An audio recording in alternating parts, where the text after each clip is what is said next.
ಇನ್ನು ಶಿವಮೊಗ್ಗಕ್ಕೆ ತಲುಪಿದ ಮಂಜುನಾಥ್ ಅವರ ಮೃತದೇಹ ಮಂಜುನಾಥ್ ನಿವಾಸದಲ್ಲಿ ಅಂತಿಮ ದರ್ಶನಕ್ಕೆ ವ್ಯವಸ್ಥೆ ಮಾಡಲಾಗಿದೆ. ಮೃತರ ಕುಟುಂಬದಲ್ಲಿ ಮುಗಿಲು ಮುಟ್ಟಿದ ಕ್ರಂದನ. ಬೆಂಗಳೂರಿನಿಂದ ಮಾರ್ಗ ಮುಖೇನ ಪಾರ್ಥಿವ ಶರೀರವನ್ನ ಶಿವಮೊಗ್ಗಕ್ಕೆ ಕರೆದೊಯ್ಯಲಾಗ್ತಾ ಇದೆ. ಬ್ರಾಹ್ಮಣ ಸಂಪ್ರದಾಯದಂತೆ ಅಂತ್ಯಕ್ರಿಯೆಗೆ ಸಿದ್ದತೆಯನ್ನು ಮಾಡಲಾಗ್ತಾ ಇದೆ. ವಿಮಾನದ ಮೂಲಕ ಬೆಂಗಳೂರಿನಿಂದ ಶಿವಮೊಗ್ಗಕ್ಕೆ ಕರ್ನಾಟಕದ ಇಬ್ಬರು, ಒಬ್ಬರು ಮಂಜುನಾಥ್ ಮತ್ತೊಬ್ಬರು ಮತ್ತಿಕೆರೆಯ ಭರತ್ ಭೂಷಣ್. ಬ್ರಾಹ್ಮಣ ಸಂಪ್ರದಾಯದಂತೆ ಮಂಜುನಾಥ್ ರಾವ್ 47 ವರ್ಷ, ಅವರ ಪತ್ನಿ ಪಲ್ಲವಿ ಈಗಾಗಲೇ ರಿಪಬ್ಲಿಕ್ ನೆಟ್ವರ್ಕ್ ಜೊತೆ ಮಾತಾಡಿದ್ರು. ಏನಾಗಿತ್ತು ಅನ್ನೋದನ್ನು ಕೂಡ ಅವರ ಪಾರ್ಥಿವ ಶರೀರ ಸಾಗುವ ವೇಳೆ ಸ್ಥಳೀಯರು ಅವರಿಗೆ ಆ ಪಾರ್ಥಿವ ಶರೀರಕ್ಕೆ ಗೌರವ ಸಲ್ಲಿಸುತ್ತಾ ಬೈಕ್ ರ್ಯಾಲಿ ಮೂಲಕ ಅಗಲಿದ ಚೇತನಕ್ಕೆ ಗೌರವಾರ್ಪಣೆಯನ್ನು ಸಲ್ಲಿಸ್ತಾ ಇದ್ದಾರೆ. ಮಂಜುನಾಥ್ ಸ್ನೇಹಜೀವಿಯಾಗಿದ್ದಂತಹ ಮಂಜುನಾಥ್ ಕಳೆದ 19ನೇ ತಾರೀಕಿನಂದು ಶ್ರೀನಗರಕ್ಕೆ ತೆರಳಿದ್ರು ತಮ್ಮ ಕುಟುಂಬ ಸಮೇತರಾಗಿ. ಇಂಥ ಸನ್ನಿವೇಶ ನೀವು ಅರ್ಥ ಮಾಡಿಕೊಳ್ಳಿ. ಕ್ಷಣದಲ್ಲಿ ಖುಷಿಯಲ್ಲಿದ್ದಂಥವರು, ರಜಾ ದಿನಗಳನ್ನು ಕಳೆಯುತ್ತಾ ಇದ್ದಂಥವರು, ಪಹಲ್ಗಾಮ್ನಂತಹ ಸುಂದರ ಪ್ರದೇಶದಲ್ಲಿದ್ದವರು ಕ್ಷಣ ಮಾತ್ರದಲ್ಲಿ ತಮ್ಮ ಪತ್ನಿಯ ಮುಂದೆ, ತಮ್ಮ ಮಕ್ಕಳ ಮುಂದೆ ತಂದೆಯನ್ನ ಧರ್ಮದ ಹೆಸರನ್ನ ಕೇಳಿ ಹಣೆಗೆ ಗುಂಡಿಟ್ಟು ಕ್ಷಣ ಮಾತ್ರದಲ್ಲಿ ಧರಾಶಾಯಿಯನ್ನಾಗಿ ಮಾಡೋದು, ಅದನ್ನ ನೋಡ್ತಾ ಇರುವಂತಹ ಪತ್ನಿ ಮತ್ತು ಮಕ್ಕಳು ಎಂಥ ಸಂದಿಗ್ಧ ಪರಿಸ್ಥಿತಿ ಆಗಿರಬಹುದು. ಆ ದುಃಖ, ಆ ಸಂದರ್ಭದಲ್ಲಿ ತೆಗೆದುಕೊಳ್ಳಬೇಕಾದ ನಿರ್ಧಾರ ಎಲ್ಲವೂ ಸ್ತಂಭೀಭೂತವಾಗುವಂತ ಸಂದರ್ಭ. ಆ ಸಂದರ್ಭದಲ್ಲೂ ಕೂಡ ಪಲ್ಲವಿ ತನ್ನ ಪತ್ನಿಯನ್ನ, ತನ್ನ ಗಂಡನನ್ನ ಯಾರು ಕೊಂದು ಹೋಗ್ತಾರೆ ಅವರ ಬಳಿ ಬೇಡಿಕೊಳ್ತಾರೆ, ನನ್ನನ್ನು ಕೊಂದುಬಿಡಿ, ನನ್ನ ಮಕ್ಕಳನ್ನು ಕೊಂದುಬಿಡಿ ಅಂತ ಹೇಳಿ. ಆಗ ಹೋಗಿ ಮೋದಿಗೆ ಹೇಳಿ ಅನ್ನುವಂತ ಮಾತನ್ನು ಹೇಳ್ತಾರೆ. ಈ ನಡುವೆ ಪ್ರಿಯಾಂಕಾ ವಾದ್ರಾ ಅವರ ಗಂಡ ರಾಬರ್ಟ್ ವಾದ್ರಾ ಒಂದು ಮಾತನ್ನು ಹೇಳ್ತಾರೆ,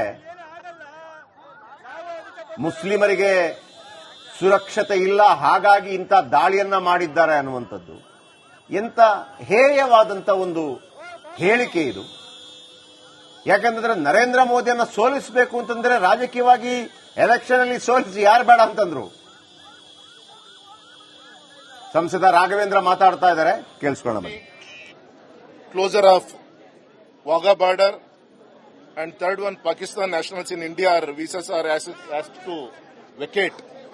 Like this drastic decisions taken by Modi ji, it will very good coming days to help to the who are supporting the terrorist activities. It will go a very good message to those countries. Thank you.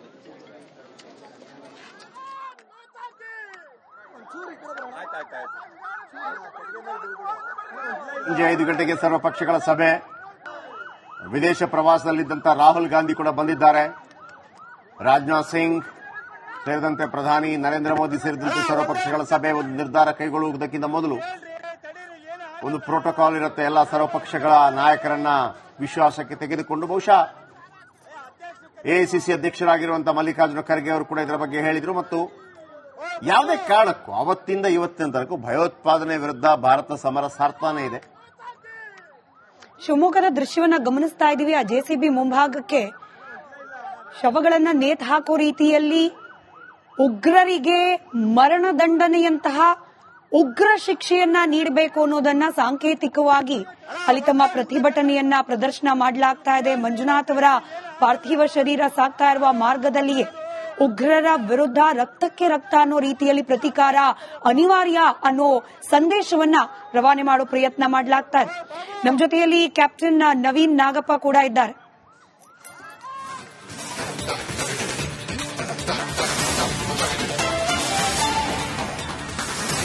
ಕಾರ್ಯಾಚರಣೆ ಬಸಂತಗಢ್ನಲ್ಲಿ ಉಗ್ರರ ವಿರುದ್ಧ combing. ಈಗಾಗಲೇ ಉಗ್ರ ಎನ್ಕೌಂಟರ್ನಲ್ಲಿ ಒಬ್ಬ ಸೈನಿಕರಿಗೆ ಗಾಯ. ನೋಡಿ ಅಂದ್ರೆ ಎಷ್ಟು ಪವರ್ಫುಲ್ ಆಗಿದ್ದಾರೆ ಅವರು. ಅದಕ್ಕೆ ಅಂತ ಒಂದು ಶಕ್ತಿಯನ್ನ ಯಾರು ಕೊಡ್ತಾ ಇದ್ದಾರೆ? ಒಂದು ಪುಟ್ಟ ರಾಷ್ಟ್ರ ಪಾಕಿಸ್ತಾನ, ಒಂದು ಪುಟ್ಟ ಭಾಗ ಕಾಶ್ಮೀರದಲ್ಲಿ, ನಿಜ ಅಲ್ಲಿ ಬಹಳ ಕಡಿಮೆ ರಾಜ್ಯ, ಅವಿತ್ಕೊಳ್ಳೋದಕ್ಕೆಲ್ಲ ಅವಕಾಶಗಳು ಬಹಳ ಇದೆ. ಆದರೆ ಸೇನೆ ಈಗಾಗಲೇ ಸಮರವನ್ನ ಸಾರಿಯಾಗಿದೆ. ಉಗ್ರಗಾಮಿಗಳನ್ನ ಮಟ್ಟ ಹಾಕುವಂತ ಪ್ರಯತ್ನಗಳಾಗ್ತಾ ಇದೆ. ರೈಟ್, ನಮ್ಮ ಜೊತೆಯಲ್ಲಿ ಕ್ಯಾಪ್ಟನ್ ನವೀನ್ ನಾಗಪ್ಪ ಅವರಿದ್ದಾರೆ. ಕರ್ನಲ್ PV ಹರಿಯವರು ಕೂಡ ನಮ್ಮ ಜೊತೆ ಬೆಳಗಿನಿಂದಲೂ ಇದ್ದಾರೆ. ನವೀನ್ ನಾಗಪ್ಪ ಅವರು ಇನ್ಫ್ಯಾಕ್ಟ್ ನನಗೆ ತಿಳಿದ ಮಾಹಿತಿ ಪ್ರಕಾರ ಕಾರ್ಗಿಲ್ ಯುದ್ಧದಲ್ಲಿ ಪಾಕಿಸ್ತಾನ ಸೇನೆಯ ಹೆಡೆಮುರಿ ಕಡ್ಡವರು, ಗಾಯಾಳುವಾಗದವರು ಕೂಡ. ಸರ್, ಒಂದ್ ರೀತಿಯಲ್ಲಿ ಹೆಮ್ಮೆ, ತಮ್ಮಂತವರನ್ನ ನಾವು ಸ್ಟುಡಿಯೋದಲ್ಲಿ ಈ ವಿಚಾರ ಕುಳಿತುಕೊಂಡು ಮಾತನಾಡ್ತಾ ಇರೋದು. ಅದರ ಜೊತೆಗೆ ಬಹಳ ಸೈನಿಕರಾಗಿ ನಿಮಗೂ ಕೂಡ ದೊಡ್ಡ ಆಘಾತದ ಸಂಗತಿ. ಇಡೀ ದೇಶ ಇವತ್ತು ಪ್ರಶ್ನೆ ಮಾಡ್ತಿರೋದು ಪ್ರತೀಕಾರ ಯಾವ ರೀತಿಯಲ್ಲಿ ಅಂತ ಹೇಳಿ. ಅದರ ಜೊತೆಯಲ್ಲೇ ಚರ್ಚೆ ಆಗಬೇಕಾಗಿರೋ ವಿಚಾರ ಇಂಟರ್ನಲ್ ಸೆಕ್ಯೂರಿಟಿ, ಅದರ ಜೊತೆಗೆ ನಮ್ಮ ಇಂಟೆಲಿಜೆನ್ಸ್ ಫೇಲ್ಯೂರ್. ಸೈನಿಕರಿಗೆ ಇರುವ ಶಕ್ತಿ ಸಾಮರ್ಥ್ಯಕ್ಕೆ ಇಂಥ ಉಗ್ರರನ್ನ ಹೆಡೆಮುರಿ ಕಟ್ಟೋದು ದೊಡ್ಡ ವಿಚಾರನೇ ಅಲ್ಲ. ಎಲ್ಲಿ ಫೇಲ್ಯೂರ್ ಆಯಿತು? ಹೇಗೆ 28 ಮಂದಿ ಅಮಾಯಕರ ನೆತ್ತರು ಕ್ಷಣ ಮಾತ್ರದಲ್ಲಿ ಆ ಕಾಶ್ಮೀರದ ಕಣಿವೆಯಲ್ಲಿ ಚೆಲ್ಲಲಿಕ್ಕೆ ಸಾಧ್ಯವಾಯಿತು ಅಂತ ಹೇಳಿ? ನೋಡಿ, ಇಂಟರ್ನಲ್ ಸೆಕ್ಯೂರಿಟಿ ಬಗ್ಗೆ ನಾವು ಮಾತಾಡಬೇಕಾದ್ರೆ ಹಿಂದೆ ಆದಂತ ಘಟನೆಯನ್ನ ನಾವು ನೆನಪು ಮಾಡ್ಕೋಬೇಕಾಗುತ್ತೆ. ನಮ್ಮ ಚೀಫ್ ಆಫ್ ಆರ್ಮಿ ಸ್ಟಾಫ್ ಆಗಿದ್ದ ಜನರಲ್ ನರವಣೆ ಅವರು ಒಂದು ಮಾತನ್ನ ಹೇಳಿದ್ರು, India is ready for 2.5 front war ಅಂತ, should be ready for 2.5 front war ಅಂತ. ಅದರ ಅರ್ಥ ಏನು ಅಂತಂದ್ರೆ, 2 ದೇಶದ ವಿರುದ್ಧ ನಾವು ಹೋರಾಡಕ್ಕೆ ಸಿದ್ಧವಾಗಿರಬೇಕು, ಅದ್ರ ಜೊತೆಗೆ ಅರ್ಧ ಯುದ್ಧ ಹೋರಾಡಕ್ಕೆ ಸಿದ್ಧವಾಗಿರ್ಬೇಕಂತ. ಅದರ ಅರ್ಧದ ಅರ್ಥ ಏನು ಅಂತಂದ್ರೆ, ಒಳಗಿರೋ ನಮ್ಮ ಕ್ರಿಮಿಕೀಟಗಳು ಏನಿದಾವಲ್ಲ, ಆ ಒಳಗಿದ್ದುಕೊಂಡು ಹೊರಗಡೆ ಏನ್ ಸಪೋರ್ಟ್ ಮಾಡ್ತಾರಲ್ಲ, ಅವರನ್ನೂ ಕೂಡ ಯುದ್ಧ ಮಾಡೋಕೆ ನಾವು ಪರಿಸ್ಥಿತಿಯಲ್ಲಿ ರೆಡಿ ಆಗಿರ್ಬೇಕು ಅಂತ ಹೇಳ್ತಾರೆ. So my question is, who are those half of the war we have to fight the battle? ಅಲ್ಲಿ ಒಳಗಡೆಯಿಂದ ಸಪೋರ್ಟ್ ಇರ್ಲಿಲ್ಲದ್ರೆ ಇದು ಸಾಧ್ಯನೇ ಆಗ್ತಾ ಇರಲಿಲ್ಲ. ನಾನ್ ಕೇಳೋ ಮಾತೇನಂತಂದ್ರೆ, ನೀವಲ್ಲಿ ಇವಾಗ ಎಲ್ಲರೂ ಹೇಳ್ತಿದ್ದಾರೆ, ಎಲ್ಲದನ್ನು ತೋರಿಸಿದ್ರೆ, ಯಾರೊಬ್ಬರ ಟೆರರಿಸ್ಟ್ ಪೆಟ್ ತಿಂದು ನಮ್ಮಂತವ್ರನ್ನ ಯಾರೋ ರೆಸ್ಕ್ಯೂ ಮಾಡಿದ್ರು, ಅಲ್ಲಿ ಅವರೇ ಲೋಕಲ್ಸ್ ಅಂತ ಹೇಳ್ತಾರೆ. ನಾನೊಂದು ಪ್ರಶ್ನೆ ಕೇಳ್ತೀನಿ, ಅಲ್ಲಿ ಲೋಕಲ್ ಸಪೋರ್ಟ್ ಇಲ್ದಲೆ ಇದಾಗಕ್ಕೆ ಸಾಧ್ಯ ಇಲ್ಲ. ಇಂಟೆಲಿಜೆನ್ಸ್ ಫೇಲ್ಯೂರ್ ಇರಬಹುದು, ಇಂಟೆಲಿಜೆನ್ಸ್ ಫೇಲ್ಯೂರ್ ಇಲ್ಲ ಅಂದ್ರೆ ಎಲ್ಲೋ ಒಂದು ತಕ್ಕಮಟ್ಟಿಗೆ ತಪ್ಪಾಗುತ್ತೆ. ಅಲ್ಲಿ ಟೆರೇನ್ ಕನ್ಸಿಡರೇಷನ್ ಬರುತ್ತೆ, ಅಲ್ಲಿ ಯಾವ ತರ ಇನ್ಫಿಲ್ಟ್ರೇಟ್ ಯಾವ ತರ ಮಾಡಿದ್ರು, ಎಲ್ಲಾ ಕಡೆ ನಾವು ಗಾರ್ಡ್ ಮಾಡಕ್ಕಾಗುತ್ತಾ, ಎಲ್ಲಾ ಕಡೆ ನಾವು ಫೆನ್ಸಿಂಗ್ ಮಾಡಕ್ಕಾಗುತ್ತಾ, ಇವೆಲ್ಲ ಪ್ರಶ್ನೆಗಳು ಸಹಜವಾಗಿ ಬಂದೇ ಬರುತ್ತೆ.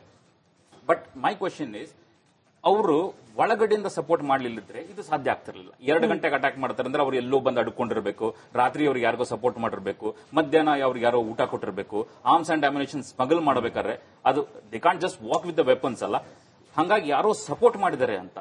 ಸೊ ಅಲ್ಲಿಂದ ಸಪೋರ್ಟ್ ಮಾಡೋರಿಗೆ ನಾನು ಪ್ರಶ್ನೆ ಕೇಳಕ್ ಇಷ್ಟಪಡ್ತೀನಿ. ನೀವೆಲ್ಲ ಹೇಳ್ತಿರಲ್ಲ ನಾವು ನಿಮ್ ಜೊತೆಗಿದೀವಿ ಅಂತ, ಈ ಘಟನೆಯನ್ನ ಯಾಕೆ ತಡಿಲಿಲ್ಲ? ನಿಮಗ್ ಗೊತ್ತಿರುತ್ತೆ ಅಲ್ಲಿ ನಾವು ಇಂಟೆಲಿಜೆನ್ಸ್ ಅನ್ನ ಹೇಗೆ ಡೆವಲಪ್ ಮಾಡ್ತೀವಿ.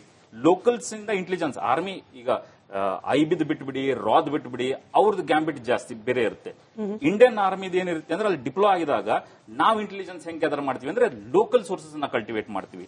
ಇದರ ಅರ್ಥ ಏನು ಅಂದ್ರೆ, ಲೋಕಲ್ ಸೋರ್ಸಸ್ಗೆ ಗೊತ್ತಾಗ್ತಿರುತ್ತೆ ಈ ಮೂವ್ಮೆಂಟ್. ಸೊ ಲೋಕಲ್ದವ್ರು ನೀವು ಏನ್ ಹೆಲ್ಪ್ ಮಾಡಿದಿರಿ ನಮ್ಗೆ?